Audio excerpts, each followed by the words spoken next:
মোস্তফার বাগানে চাকরি করি আমরা অনেক খুশি আছি আলহামদুলিল্লাহ। এই মরুভূমির মধ্যে এখন এই যে জায়গাতে আমরা এখানে তরমুজ শস্য ফলাইছি, এখানে মরুভূমি, এখানে শুধু পাথর আর বালু, এখানে পানিও খুব কষ্টের বিনিময়ে পানি এখানে আমরা এখানে উঠাই এই মরুভূমির ভিতরে আমরা সুফলগুলো ফলাই।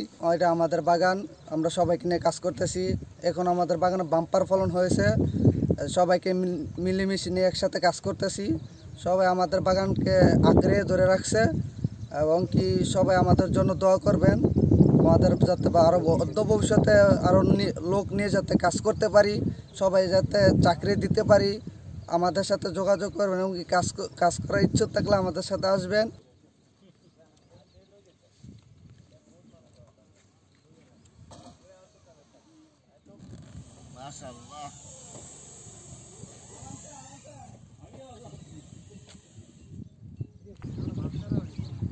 বাংলাদেশের কৃষকেরা দিন দিন তাদের আধুনিক প্রযুক্তি এবং উদ্ভাবনী চিন্তার মাধ্যমে উৎপাদন যেভাবে বৃদ্ধি এবং অবদান রাখছে, সেইটাকে আরও সম্প্রসারণ করার জন্য বাংলাদেশ অ্যাম্বাসির পক্ষ থেকে এবং বাংলাদেশ সরকারের পক্ষ থেকে G2G সম্প্রসারণের মাধ্যমে ওমান সরকারের সাথে বাংলাদেশের অ্যাম্বাসি জমি লিজ নেওয়ার মাধ্যমে যদি আমরা কৃষকদেরকে হেল্প করতে পারি, তো আরও নতুন নতুন কৃষকেরা এই সেক্টরটাতে তাদের আগ্রহী হয়ে উঠবে এবং এর মাধ্যমে আমরা আরও কর্মসংস্থানের ব্যবস্থা তৈরি করতে পারবো, যেখানে আমাদের বাংলাদেশিরা অনেকে এখানে এই সেক্টরটাতে কাজ করতে পারবে।